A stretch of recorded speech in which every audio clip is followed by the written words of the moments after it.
तो Barca fans कैसे हो तुम लोग।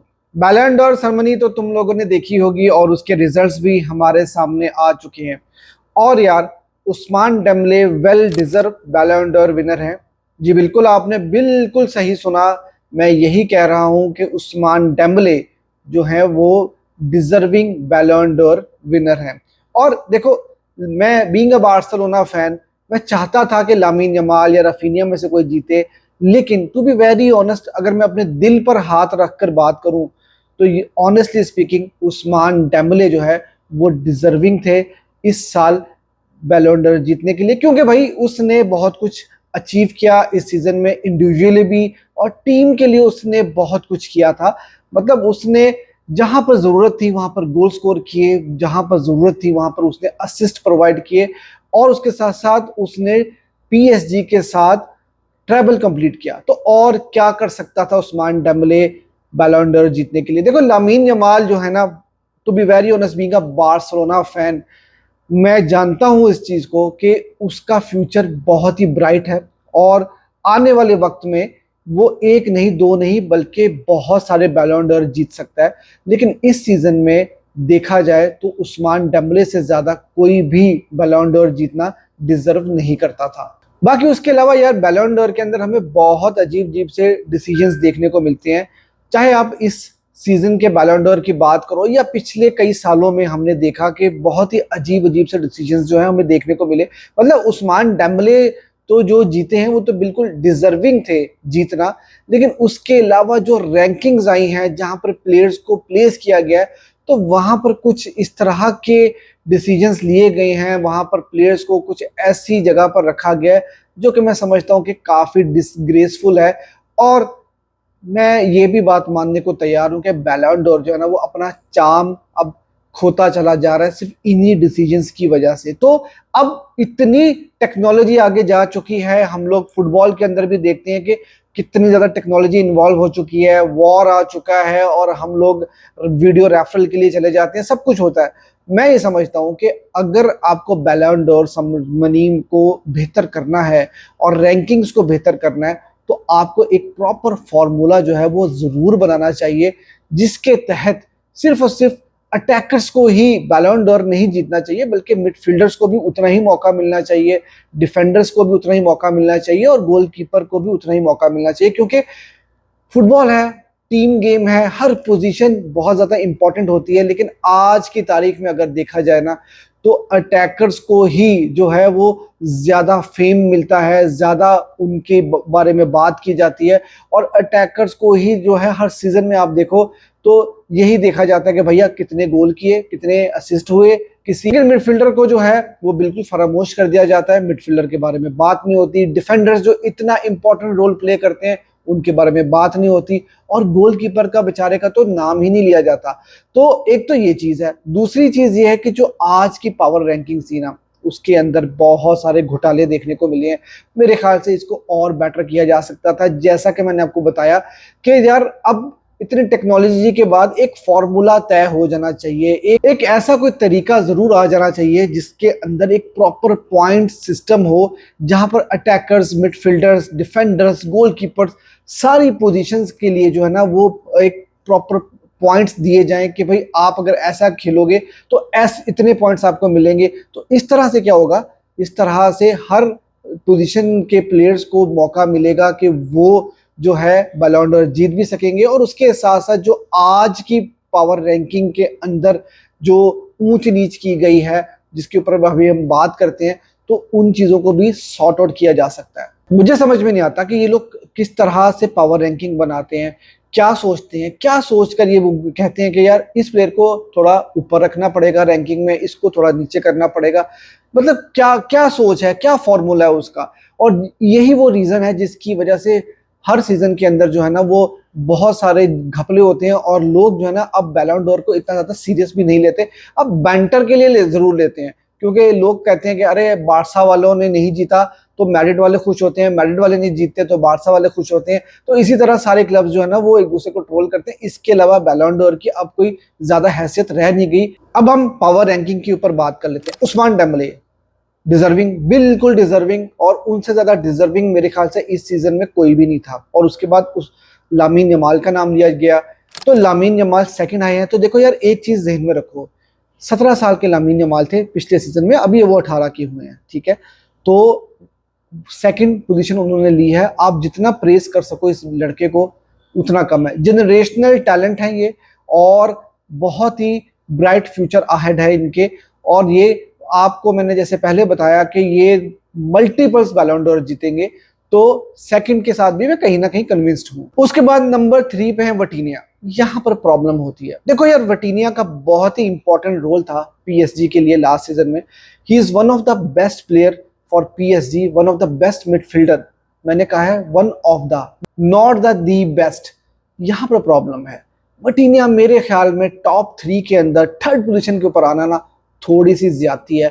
यहाँ पर और बहुत सारे प्लेयर्स ऐसे थे जिनको एडजस्ट किया जा सकता था, जहां पर हम लोग यहाँ पर बैठ के ना फिर डिबेट ही ना करते कि थर्ड पोजीशन जो है वो वटीनिया को क्यों दिया। मतलब अगर आप वटीनिया को देखो ना, तो वो बेस्ट मिडफील्डर भी नहीं था लास्ट सीजन में, वन ऑफ द बेस्ट था, बेस्ट नहीं था। तो आप उसको टॉप 3 के अंदर बेस्ट प्लेयर्स में कैसे ला सकते हो? ये बिल्कुल इलॉजिकल सी बात है। नंबर 4 पे मोहम्मद सलाह। यार, मोहम्मद सलाह को आप 4 पर रख रहे हो और वटीनिया को आप 3rd पर रख रहे हो। भाई, प्रीमियर लीग का टॉप गोल स्कोरर था, प्रीमियर लीग का टॉप असिस्ट प्रोवाइडर था ये बंदा, पीएफए बेस्ट प्लेयर था ये, और आप इसको वटीनिया से नीचे रख रहे हो। भाई, समझ से बाहर है, बिल्कुल समझ से बाहर है कि मोहम्मद सलाह को एटलीस्ट आप वटीनिया से ऊपर जरूर रखोगे। देखो, वटीनिया के साथ और भी बहुत सारे प्लेयर्स थे जिन्होंने कंट्रीब्यूट किया, लेकिन मोहम्मद सलाह के अराउंड 70 to 75% उसने गोल्स कंट्रीब्यूशन किए लिवरपूल के लिए लास्ट सीजन में। आप मोहम्मद सलाह को नीचे रख रहे हो, वटीनिया को उससे ऊपर रख रहे हो।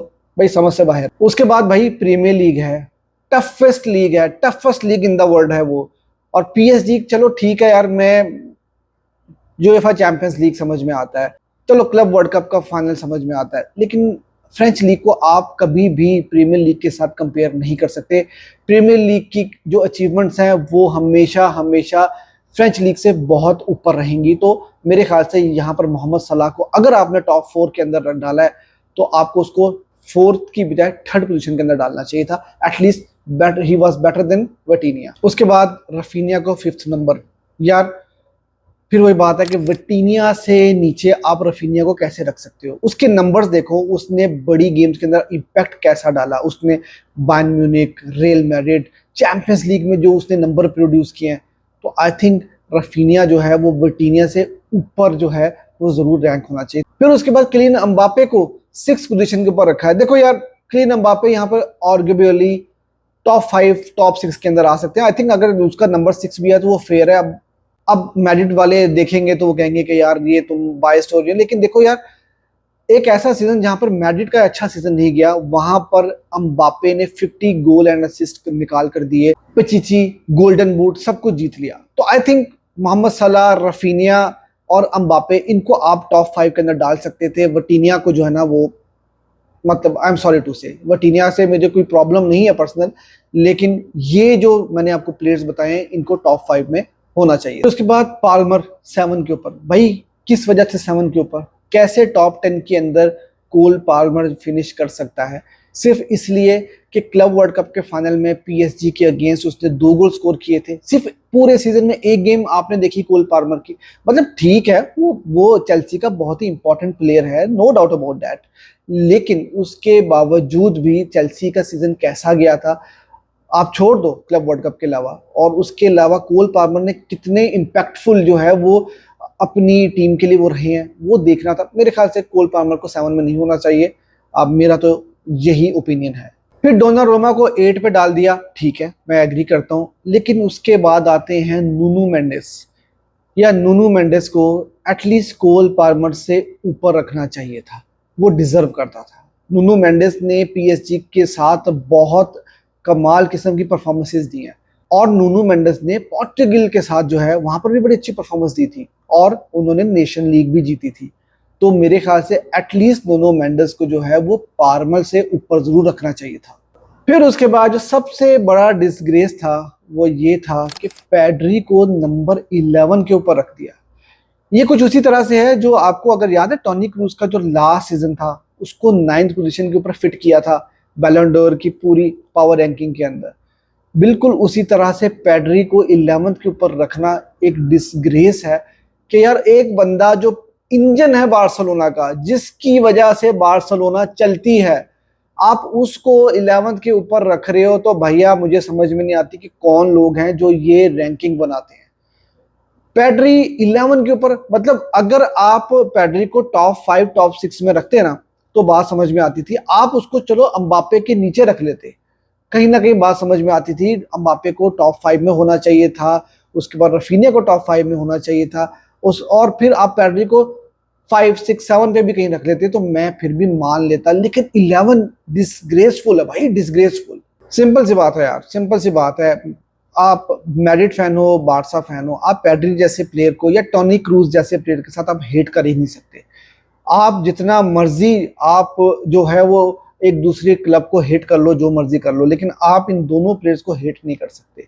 और पेड्री को आप विटीनिया और कोल पाल्मर से नीचे रैंकिंग के अंदर रख रहे हो ना, ये बात समझ से बाहर है। उसके अलावा यार लामिन यमाल कोपा ट्रॉफी जीत गए, best young talent in the world, deserving है यार। 17 साल की उम्र में जिस तरह से वो परफॉर्म कर रहे थे, बार्सिलोना बहुत ज़्यादा डिपेंडेंट हुई हुई है उनके ऊपर। और बार्सिलोना को मेसी के बाद से अगर आप ये सोचते हो कि कोई प्लेयर कैरी कर सकता है तो वो हम लामिन यमाल के बारे में सोचते, तो कोपा ट्रॉफी जो है वो लामिन यमाल की ही बनती थी। उसके बाद याशीन ट्रॉफी, मतलब बेस्ट गोलकीपर जो थे वो डोनारोमा थे, इसमें भी कोई डाउट वाली बात ही नहीं है। मतलब लास्ट सीजन के अंदर डोनारोमा ने जो परफॉर्मेंस दी है पीएसजी के लिए, उन्होंने अपनी जिंदगी की बेस्ट फुटबॉल जो है वो खेल कर दिखाई है पीएसजी के लिए। और बड़ी अनफॉर्चुनेट बात है कि पीएसजी ने उनको अपने साथ नहीं रखा और वो मैनचेस्टर सिटी चले गए। जो भी प्रॉब्लम हुई वो एक अलग बात है, लेकिन डोनारोमा का बेस्ट सीजन था। तो ये तीन जो चीजें हुई हैं कि उस्मान डेम्बले बैलन डोर जीत गए, बिल्कुल फेयर था। कोपा ट्रॉफी लामिन यमाल जीत गए, बिल्कुल फेयर था। और उसके साथ साथ डोनारोमा याशीन ट्रॉफी जीत गए, ये भी बिल्कुल फेयर था। लेकिन उसके अलावा जो पावर रैंकिंग हुई है ना, वहां पर मुझे बहुत सारी प्रॉब्लम्स नजर आई हैं। तो यार ये थी आज की वीडियो। होपफुली आपको वीडियो अच्छी लगी होगी। वीडियो आपको अच्छी लगी तो वीडियो को लाइक कर देना। चैनल अगर अभी तक आपने सब्सक्राइब नहीं किया तो मेरे चैनल को सब्सक्राइब कर लो। मुझे फेसबुक, इंस्टाग्राम और डिस्कॉर्ड पर भी फॉलो कर लो, जिसका लिंक आपको डिस्क्रिप्शन में मिल जाएगा।